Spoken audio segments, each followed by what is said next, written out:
வணக்கம். ஜாதகம் பார்க்கும்போது இந்த தசா பொருத்தம்னு ஒன்று பார்ப்பாங்க. நடைமுறை வாழ்க்கையில் அந்த தசா பொருத்தம் எப்படி பார்க்குறாங்கன்னா, இந்த தசா சந்தின்னு சொல்லுவாங்க. ஒரு ஜாதகத்தில் ஒருத்தருக்கு குரு தசை நடக்குது, ஒரு ஆணுக்கு குரு தசை நடக்குதுன்னு வச்சுங்களேன். அந்த பெண்ணுக்கும் குரு தசை நடந்தால் அது தசா சந்தின்னு சொல்லுவாங்க. உடனே அதை தவிர்த்துருவாங்க. அந்த மாதிரி பார்க்கறது சரியான முறை இல்லை. தசா சந்திலேயே யோக திசைகளும் இருக்குது. 2 பேருக்கும் குரு நல்லா இருந்து தசை நடந்தால் 2 பேருக்கும் யோகத்தை கொடுக்கும். 2 பேருக்கும் அந்த குரு நல்லா இல்லாமல் சந்தியாக இருந்ததுன்னா அது நல்லா இல்லை அப்படின்ற மாதிரி தான் அதை பார்க்கணும். ஆனால் பொதுவாகவே 2 பேருக்கும் ஒரே தசை நடந்தால் அது சிறப்பு இல்லைன்னு நடைமுறையில் பரவி இருக்குது. அது வந்து பெற்றோர்களுக்கும் அது தெரிஞ்சிருக்கு. அந்த மாதிரி பார்க்குறது முறை இல்லை. ஒரு ஜாதகம் பார்க்கும்போது முதல்ல அவங்க என்ன லக்னம்னு பார்க்கணும். தனிப்பட்ட நபருக்கே குறிப்பாக ஒரு லக்னத்துக்கு எந்த ஒரு லக்னமாக இருந்தாலும் 7ஆம் இடத்துல ராசி சந்திரன் இருந்துச்சுங்க. லக்னத்துக்கு 7ஆம் இடத்துல சந்திரன்ற அந்த கட்டத்தில் இருந்ததுன்னா அந்த ஜாதகத்தை நம்ம ஒரு குறிப்பிட்ட ஏஜுக்கு அப்புறம் பார்க்கும்போது கொஞ்சம் டீப்பாக பார்க்கணும். ஏன்னா அதுக்கப்புறம் 7ஆம் இடம் அந்த லக்னத்துக்கு 7ல் இருக்க அந்த ராசியில் இருக்க அந்த தசைங்க முடிஞ்சு 8வது கட்டத்தில் இருக்கிற தசைங்க வரும்போது அவங்க நிறைய போராட்டங்களும் வலி வேதனைகளும் தோல்விகளையும் அசிங்க அவமானங்களையும் ஆரோக்கிய குறைபாடுகளும் அனுபவிக்கிறத பெரும்பான்மையான ஜாதகத்தில் ஆய்வு பண்ணி நம்ம பார்த்துருக்கோம். லக்னத்துக்கு 7ல் சந்திரன் இருக்கவங்களை பார்க்கும்போது ரொம்ப கவனம் தேவை. பிறக்கும்போது நல்லாயிருக்கும். அப்போது இப்போ பொருத்தம் பார்க்கும்போது ஒரு ஆணுக்கு ஒரு பெண்ணை ஜாதகம் பார்க்குறோன்னா அந்த பெண்ணுக்கு ஏதோ ஒரு லக்னமாக இருந்து அந்த லக்னத்துக்கு 7ல் ராசி கட்ட சந்திரன் இருந்ததுன்னா அந்த பொருத்தம் பார்க்குறது ரொம்ப ஆழமாக பார்க்கணும். ஏன்னா அதில் சில பிரச்சனைகளும் ஆபத்தும் இருக்குது. ஏன்னா பிறக்கும்போது நல்லா இருக்குங்க, அந்த 8ல் ஒரு தசை வரும்போது அப்போ வந்து பாதிக்க ஆரம்பிக்கும். இதை சாதாரணமாக சொல்லும்போது பொதுமக்களுக்கு புரியாது. ஒரு கட்டமாக ஒரு சிறிய விளக்கத்தோடு நான் சொல்கிறேன். அந்த கட்டத்தை இப்போ பார்ப்போம். ஓகேங்களா? இப்போ பாருங்கள், இது வந்து மீன லக்னம்னு வச்சுப்போம். இந்த லக்னத்துக்கு 7ல் தானே சொன்னேன். இங்கே வந்து சந்திரன் இருக்கார். இதுதான் கன்னி ராசி. இது பேர் கன்னி ராசி. இப்போ இவங்க பிறந்ததுலேருந்து இந்த கன்னி ராசி நல்லா தான் இருக்கும். இதில் வந்து 3 நட்சத்திரம் இருக்குங்க. உத்திரம் 3 பாதம் இருக்குது. உத்திரம் 3 பாதம் இருக்குது. அப்புறம் வந்து அஸ்தம் 4 பாதம் இருக்குது. அஸ்தம் 4 பாதம் இருக்குது. அப்புறம் வந்து சித்திரை 2 பாதம் இருக்குது. இப்போ உதாரணத்துக்கு இந்த 3 பாதத்தில் இங்கே வந்து உத்திரம் 1ஆம் பாதம் இருக்குது. இந்த ராசியில் உத்திரம் 1ஆம் பாதம் இருக்குது.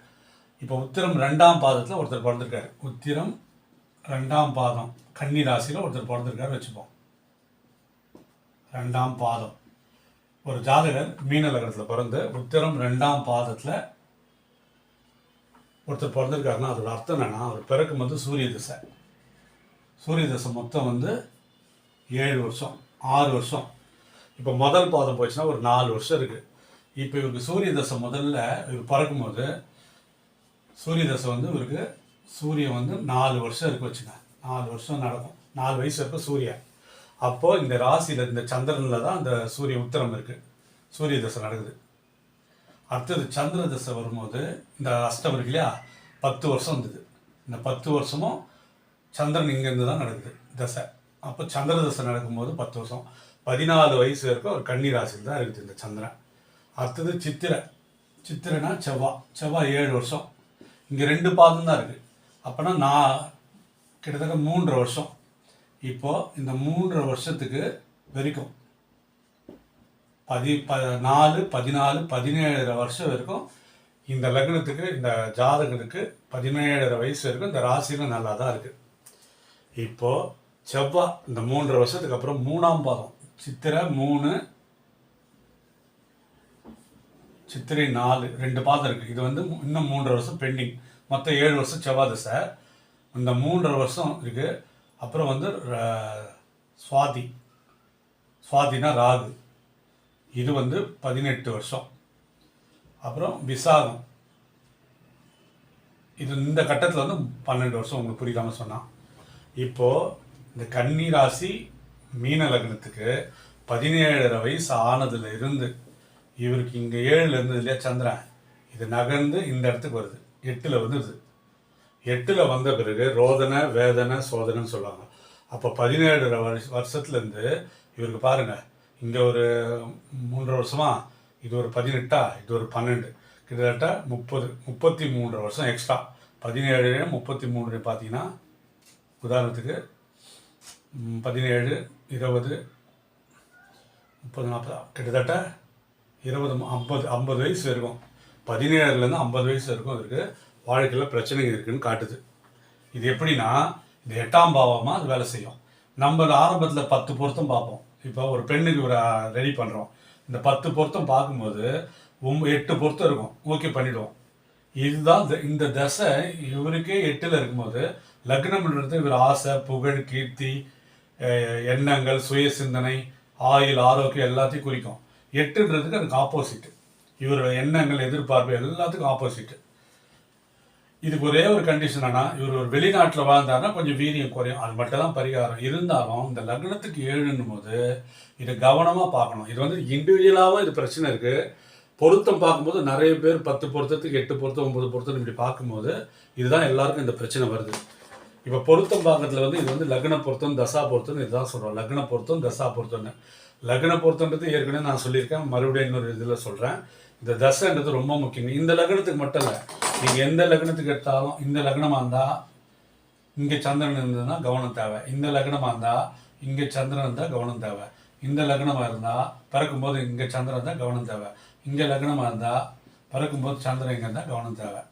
இங்கே லக்னமாக இருந்தால் இங்கே சந்திரன் இருந்தால் கவனம் தேவை. அதாவது லக்னத்துக்கு 7 இருந்தால் அது 8க்கு போக போகுது. அப்போது இது ஒரு சீரியஸான விஷயம். இது நம்ம ஜாதகத்தில் கண்ணை மறைக்கும். நிறைய ஜோதிடத்தில் நம்ம தோக்கிறது இதனால தான். நல்லா இருக்குது, 10 பொறுத்த இருக்குது, 7 பொறுத்த இருக்குது, 9 பொறுத்த இருக்குது, ரஜ்ஜி பொறுத்த இருக்குது, சூப்பராக இருக்கணும். அப்போ மெதுவாக நகர்ந்த ஒரு ஏஜில் அது 8க்கு வரும்போது அங்கே ஒன்று அவருக்கு பாதிக்கும், இல்லை அவரை சார்ந்தவங்களுக்கும் பாதிக்கும். இது ஒரு லைஃப் பார்ட்னரை பாதிக்கும், இல்லை கெரியரை பாதிக்கும், இல்லை ஆரோக்கியம், ஆயுளை பாதிக்கும், இல்லை அசிங்க அவமானம் வரும், இல்லை வேலையில் சிக்கல்கள் வரும், தவறான செயல்கள், இது மாதிரி எவ்வளோ விஷயம் இருக்குங்க. இதுதான் வந்து ஓரளவு நம்ம புரிய வச்சுருக்கோம் உங்களுக்கு. இதை ஜோதிடம் தெரியாதவங்களுக்கு வந்து புரியுதா இல்லையான்னு தெரியல.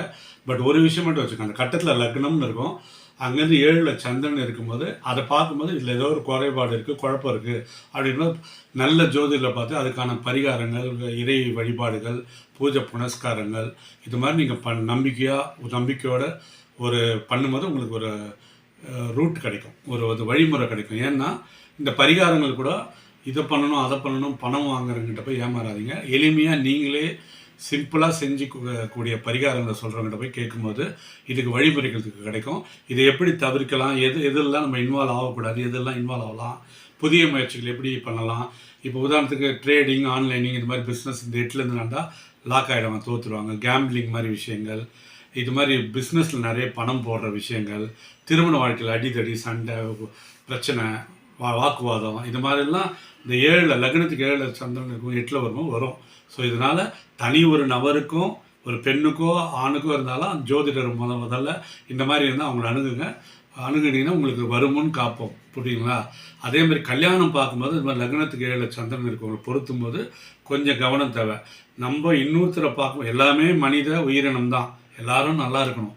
அப்போது நமக்கு வரும்போது அதுக்கு பாதுகாப்பு பண்ணிக்கணும். எதிராளியாக இருக்கும்போது அதை ரிஜெக்ட் பண்ணுறதுக்காக சொல்ல, எதிராளிக்கு இருந்தாலும் அதுக்கான எப்படி அதை தவிர்த்துக்கலாம், எப்படி வழிமுறைகள்னு அதை நம்ம புரிஞ்சுக்கிறதுக்கான ஒரு அவேர்னஸ் தான் இந்த பதிவு. ஓகேங்களா? நன்றி, வணக்கம், வாழ்க வளமுடன்.